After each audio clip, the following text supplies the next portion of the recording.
어느 날 처녀 총각이 너무 사랑하는 가운데 있었습니다. 너무너무 사랑한 이들은 둘이 결혼하기로 약속을 했죠. 근데 문제가 뭐냐면 이 처녀는 너무너무 믿음이 좋은 거예요. 신실하고. 근데 반면에 남자가 믿지 않는 거예요. 이 속에서 결혼을 해야 되냐 말아야 되냐, 여기에서 많은 갈등이 있어서 이 처녀가 기도를 합니다. 하나님, 어떻게 하면 좋을까요? 안 믿는 사람인데 결혼을 해야 되나요? 안 해야 되나요? 하나님께 간절히 기도할 때마다 오는 감동이 뭐냐? 내가 그를 믿게 할 것이다. 내가 그를 믿는 자로 만들 것이다. 이 감동이 계속 몰려오는 거였어요.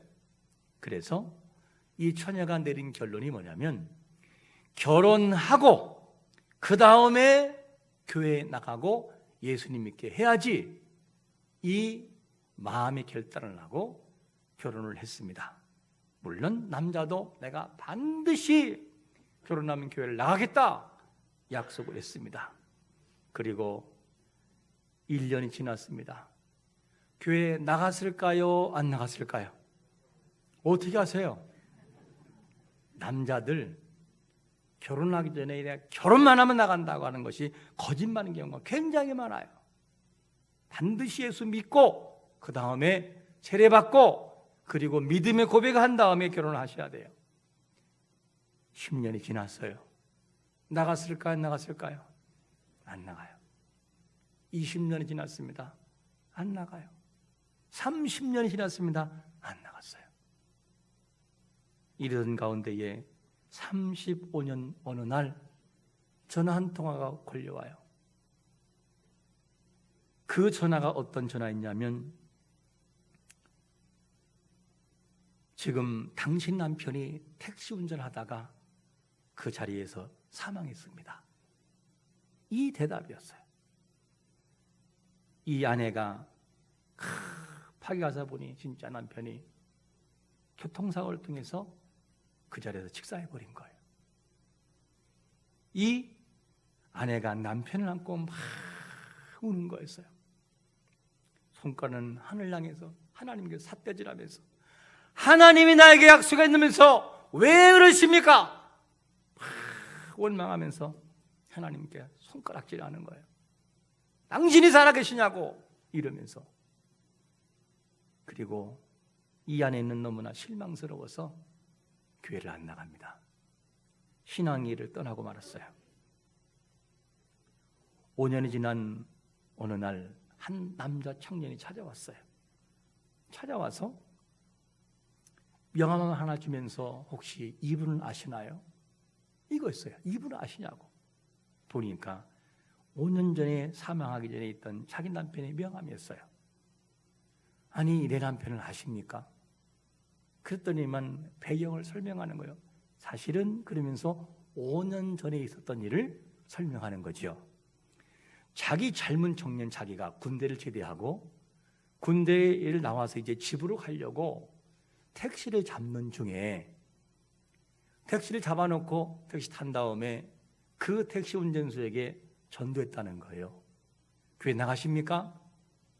그랬더니 하는 말이, 예, 제가 아내하고 교회에 나가기로 35년 동안 약속을 했는데 아직 나가지를 못했습니다. 그리고 갑자기 차를 세우더라는 거예요. 오른쪽에다가, 나를 위해 기도해 주십시오. 그리고 큰일 기도하고 예수님을 영접하고 그렇게 했다는 거예요. 이때 이 아내가 물어봐요. 그게 언제냐? 35년 어느 날짜를 얘기하는데 딱 남편이 사망한 날이었었어요. 그러니까 이 전도를 하고 그 남편이 죽은 것이죠. 그 말 들었던 이 아내가 주저앉고 울기 시작을 해요. 자기는 왜 하나님이 약속을 안 지키냐고 하나님을 원망했는데 하나님은 약속을 지키셨던 거였어요. 그 하나님께 회개하고 눈물 흘렸던 실화가 있어요. 하나님은 어떤 분이시냐면 약속을 지키시고 약속을 이행하시는 신실하신 하나님인 것을 믿으시기를 축원합니다. 그분은 정말 신실한 분이에요. 한 번 하신 약속은 그것이 구원이라 할지라도 반드시 이루셔요. 그게 하나님의 일하심입니다. 오늘 본문에도 약속을 이행하시는 하나님이 등장하고 그 은혜를 누리며 살던 아브라함이 등장해요. 저희 아브라함과 이 하나님과는 너무너무나 친근한 사이였었어요. 이끄시고 말씀하시고 약속을 주시고 약속대로 이행하도록 만드는 그 관계가 아브라함과 하나님의 관계였습니다. 자, 이렇게 아브라함과 친한 사이였는데 아브라함의 부족을 아시면서도 그를 불러 복의 근원으로 만드신 분이 하나님이셨어요.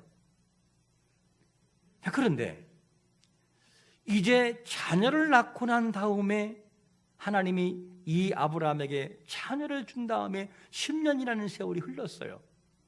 10년이라는 세월을 흐른 다음에 그 다음에 하나님이 아브라함을 찾아오셔요. 찾아오시면서 첫 번째 등장하는 단어가 뭔지 알아요? 첫 번째로 그 일 후에 이렇게 표현돼요. 그 일 후에 1절에 보니까 이렇게 말씀합니다. 그 일 후에 하나님이 아브라함을 시험하시려고 그를 부르시되 아브라함아 하시니 그가 이르되 내가 여기 있나이다. 그 일 후에라고 하는 이 단어는 뭘 말씀하느냐? 아브라함을 시험하기 위해서 찾아왔다라고 하는 그 이유를 말해요. 자, 그러면 오늘 말씀에서 대체 그 일 후에를 말한다면 그 일 전에는 무슨 사건이 있었길래 후에를 말씀하냐는 거예요. 후에를. 이 내용을 봐야, 배경을 봐야 답이 나오죠. 오늘 본문 이전에 이런 배경이 있어요. 하나님께서 아브라함과 사라를 많이 사랑했죠. 그런데 그들에게 무엇이 없어요? 자녀가 없는 거예요. 자녀가 없으니까, 이 자녀가 없으니까 아브라함의 고민은 뭐냐면 자기 후대에 대한 염려, 걱정이었어요. 그래서 하나님께서 아브라함에게 뭐라고 했냐면 반드시 자녀를 주겠다. 그러면 아브라함이 자녀가 없었느냐? 있긴 있었어요. 누구를 통하여? 사레의 조여종이었던 애굽 사람 하갈의 통해 난 이스마엘이 있었어요. 이 하갈을 통해 난 그런 아들이 있었으나 그런데 아브라함과 사레는 그걸 가지고 마음에 채워지지가 않았어요. 하나님이 주신 약속이 있었기 때문에요. 약속이 뭐였냐면 창세기 15장 5절에서 뭐라고 말하고 있냐면 창세기 15장 이 그를 이끌고 밖으로 나가 이르시되 하늘을 우러러 무뼈를 셀 수 있나 보라. 또 그에게 이르시되 내 자손이 이와 같으리라. 이렇게 말씀하고 있어요. 5절에서. 자, 그러면 이렇게 말씀하고 있는데 그러면 자녀를 주시기는 주시되 어느 정도로 주시느냐? 하늘의 뭐처럼? 무별. 그럼 하늘의 무별이 어느 정도냐? 사진 한번 볼까요? 저기 하늘의 무별. 그냥 사람의 그 할 수 있는 한계선에서 찍은 하늘의 무별. 상상할 수 없죠. 셀 수가 없죠. 하늘, 아브라함아, 저거와 같이 내가 자녀를 많이 줄게. 이렇게 말씀하시는 거예요. 그런데 지금 당장 아브라함에겐 자녀가 있어요, 없어요? 없다는 거지요.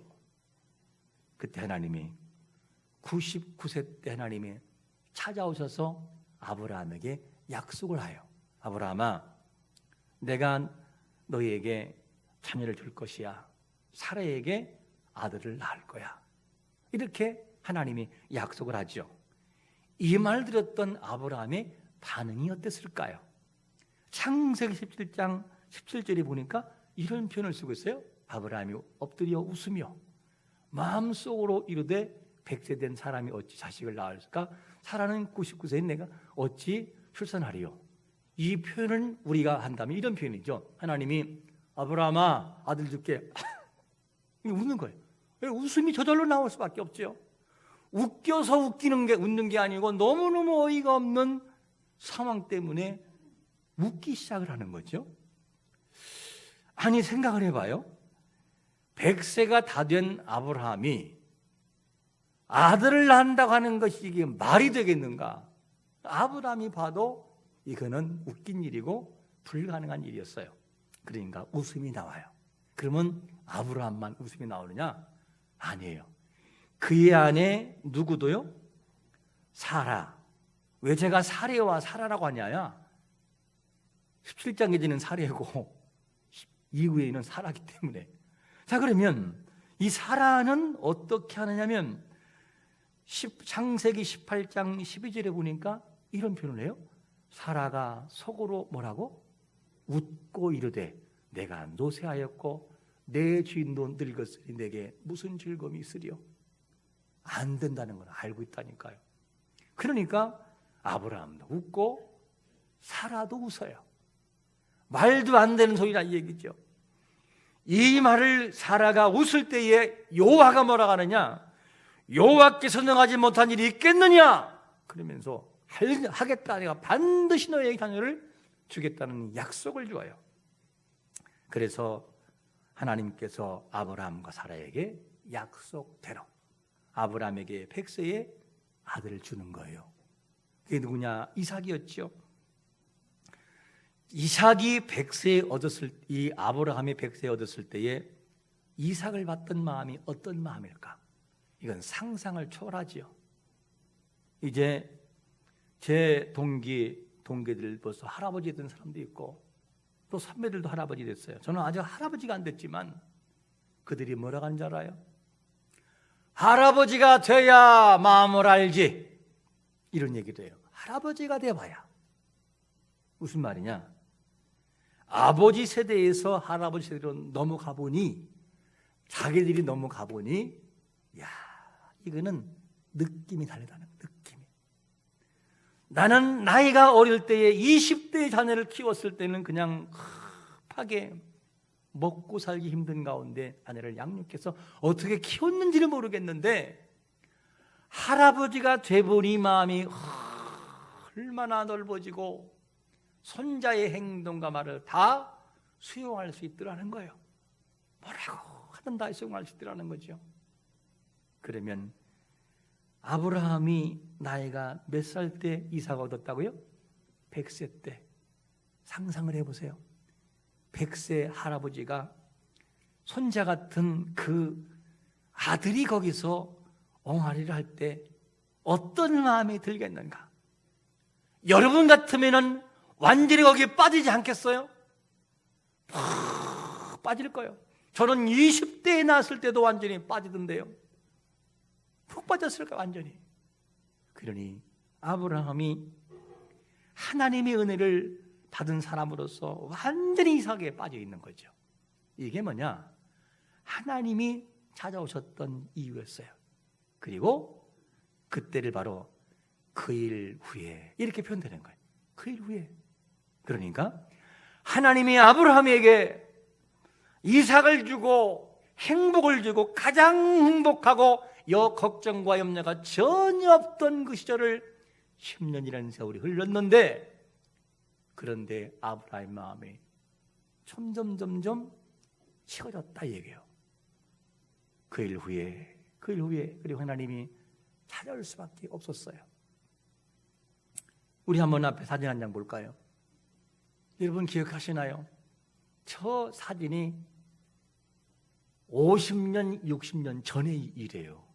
저게 그 시골 출신들은 아시겠지만 그 어머니들 또 동네 이웃 아주머니들이 완두콩을 까고 암탉은 땅을 휘집으면서 놀던 그 시절. 또 한 장 볼까요? 저렇게 우물이 있고 실퍽거리는 땅에 서 있었던 저 시절이 우리가 살던 시절이었어요. 그런데 지금은 어떻게 됐죠? 대한민국이 급성장을 했어요. 너무너무 잘 살던 시대가 됐어요. 과거에는 먹을 것이 없어서 영양실조가 걸려서 가지고 애들이 코를 칠 흘리고 막 누런코가 나왔잖아요.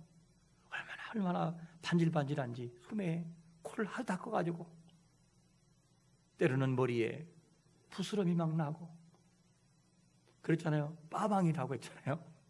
그 당시 표현을 쓸 때 그런 일이 많이 있었어요. 그런데 지금은 어떻지요? 어떻게 하면 칼로리를 줄일까? 어떻게 하면 살을 안 찔까에 우리의 관심사가 지금의 관심사예요. 우리는 한번 물어봐야 돼요.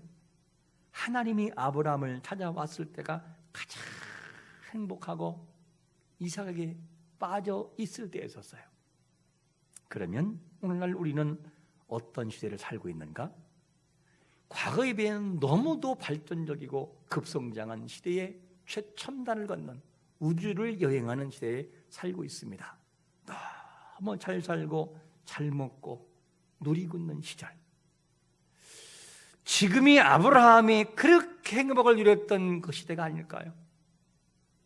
하나님이 없어도 살 것 같은 시절, 하나님께 기도하지 않아도 슈퍼에 가면 음식이 있는 시대, 카드 하나면은 모든 것을 해결할 수 있는 그런 시대, 그때가 바로 하나님이 찾아올 때가 아닌지 한번 물어봐야 돼요. 하나님이 아브라함을 찾아왔다는 것을 그냥 넘기지 말아야 돼요. 하나님이 왜 아브라함을 찾아오셔야 됐는가? 그렇다면 혹시 하나님이 지금 우리를 찾아와야만 되는 것은 아닌가 하는 질문, 이 얘기를 한번 물어봐야 돼요. 하나님이 찾아올 때가 됐지 않았나 하는 질문, 우리는 이것을 질문하면서 본문을 계속 생각을 해봐야 돼요. 아브라함을 시험하러 오시는 하나님은 어떤 것을 드리라고 말씀하느냐? 이 하시는 말씀을 보면 아브라함이 어디에 빠져 있는지를 답을 찾을 수 있어요. 두 번째로 뭐라고 하냐면 이런 표현을 해요. 네 아들, 네 사랑하는 독자 이삭. 한번 우리 2절 다 같이 한번 읽어보겠습니다. 시작. 여호와께서 이르시되 내 아들 내 사랑하는 독자 이삭을 데리고 모리아 땅으로 가서 내가 내게 일러준 한 산 거기서 그를 번제로 드리라. 이 내용을 보면 이삭을 주시고 아무런 말씀이 없던 하나님께서 약 10년이라는 세월이 지난 다음에 어느 날 찾아오셔요. 찾아오셔서 하시는 말씀이 네 사랑하는 아들을 번제로 드리라. 그냥 드리라고 하는 것이 아니고 꼭 정확하게 이야기를 해. 단어를 뭐라고 하느냐? 네 아들, 네 사랑하는 독자. 이게 개역 성경에서 나오는 두 단어죠. 근데 원문, 히브리어 원문에서는 세 단어로 표현해요. 뭐라고 하느냐? 네 아들을, 그리고 네 사랑하는 내 유일한 아들 이삭. 세 번 표현해요. 성경을 읽을 때 저자의 의도를 파악할 수 있어야 돼요. 왜 이렇게 세 번이나 반복했을까? 왜 이 단어를 꼭 이렇게 넣어야만 됐을까? 그냥 아브라함아 번제 드려 이렇게 하면 되는데 왜 네 아들을, 네가 사랑하는 내 유일한 아들 이삭을 이라는 것을 반복해서 설명할까 하는 거예요. 우리가 이 내용을 보면서 이는 하나님을 유일하게 믿던 아브라함이 100세에 이삭을 넣고 어디에 빠져 있다는 거예요.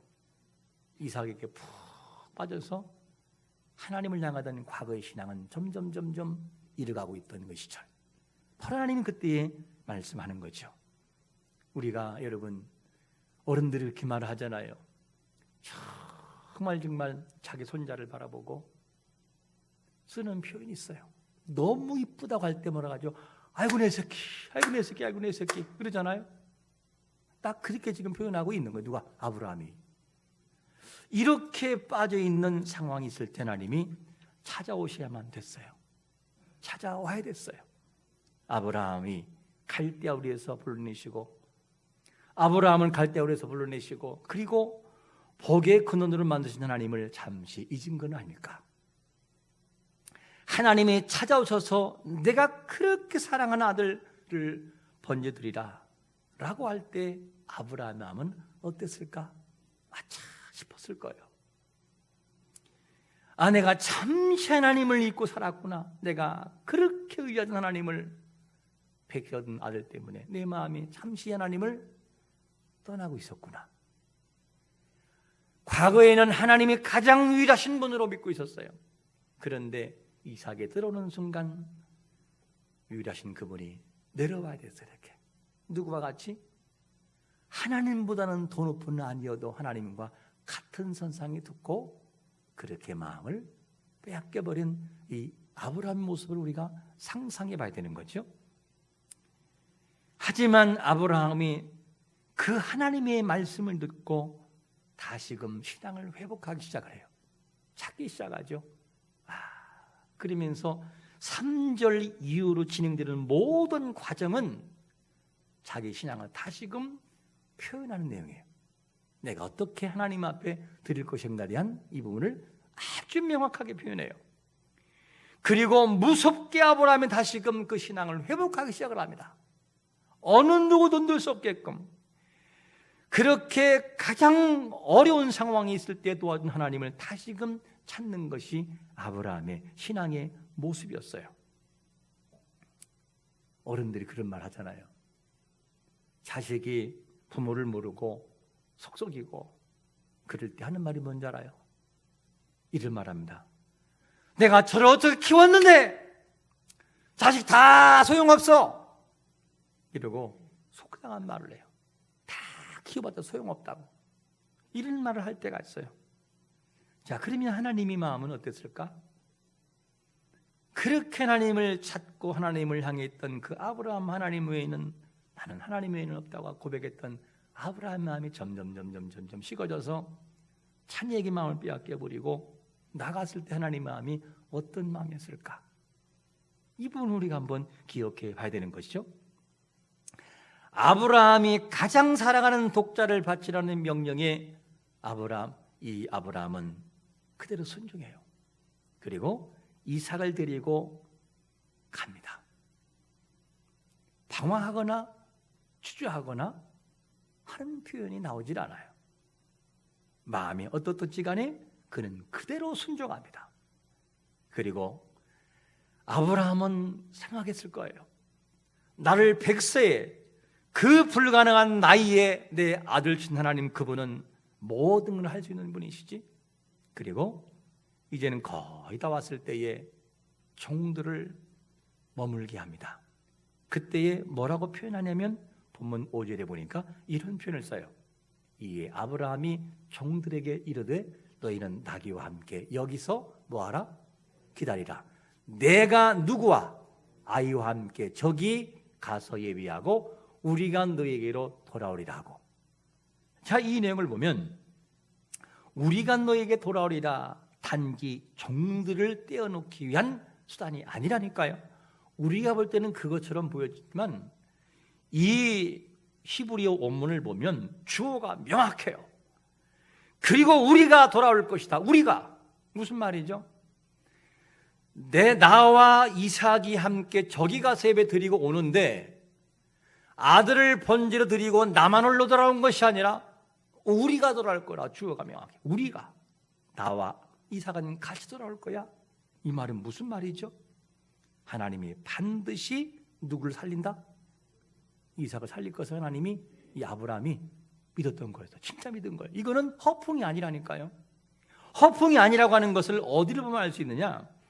히브리서 11장 19절을 한번 같이 읽어볼까요? 시작.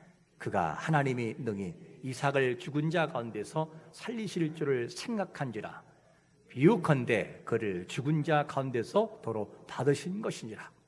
그냥 진짜 믿은 거였어요. 이것이 뭐냐? 아브라함의 성숙한 믿음이었지요. 아브라함의 마음은 진심이었어요. 진심. 우리의 믿음이 시간이 가면 갈수록 성장하고 성숙하는 자가 되시기를 축원합니다. 퇴보하면 안 돼요. 퇴보하면 안 돼요. 하나님 우리에게 확인하고 싶은 것이 무엇일까? 혹여 12절의 말씀 아니었을까요? 진짜 확인하고 싶은 것은 제가 읽어볼게요. 12절을 사자가 이르시되 그 아이에게 내 손을 대지 말라. 그에게 아무 일도 하지 말라. 내가 내 아들 내 독자까지도 내게 아끼지 아니하였으니 내가 이제야 내가 하나님을 경외하는 줄을 아노라. 여러분, 내 아들 내 독자까지도 내게 아끼지 아니하였으니, 이 말씀처럼 우리에게 있어서 가장 소중하다고 생각하는 것은 무엇인가? 우리에게 유일하게 빠지게 하는 것이 무엇인가? 아브라함은 이삭이었다면 우리는 무엇인가? 하나님을 잃어버릴 만큼 나를 빠지게 하는 것이 뭘까?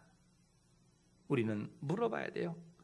그로 인해 하나님과 관계가 서먹서먹해지고 거리가 멀어지고 그리고 믿음을 상실하게 만드는 것은 아닌지, 그렇게 기도하던 그 사람이 어느 한순간에 기도가 멈춰지고 그렇게 예배를 철저히 드리던 이 사람이 어느새 예배가 아무것도 아닌 것처럼 되어버리는 그런 모습은 아닌지, 혹여 하나님이 찾아올 때가 된 것은 아닌지, 찾아와야 되는 것은 아닌지 우리는 물어야 되는 것이죠.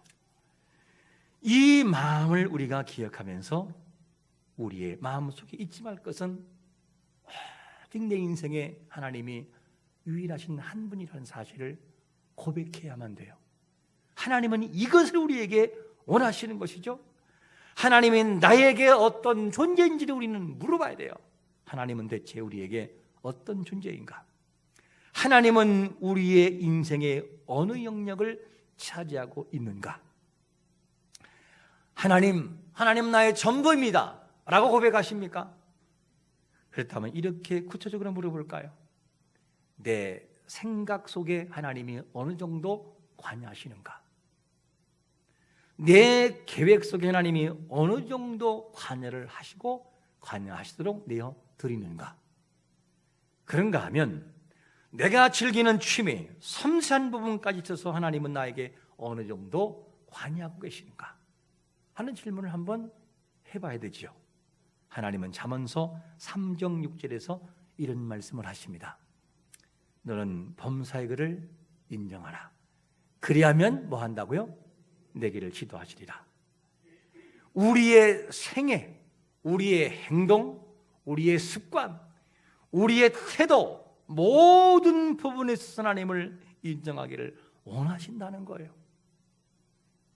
하나님과 상의하고 하나님과 따라가면 힘들 것처럼 보여도 쉽다니까요. 내 멍에는 가벼움이라. 왜 멍에 매는데 가볍지요? 히브리 문화에서 이 소를 길들일 때, 새끼 소를 길들일 때 어떻게 길들이죠? 두 마리를 같이 놔요. 어미소가 멍에를 매요. 그러면 그 밑 옆에서 누가 따라가느냐? 새끼소가 따라가요. 그러면 새끼소는 그냥 따라가기만 하면 돼요. 몫은 누구 몫이에요? 어미소의 몫이에요. 멍이 가볍다는 말이 바로 그 말이에요. 그냥 따라가기만 하면 돼요. 부담도 안 되고.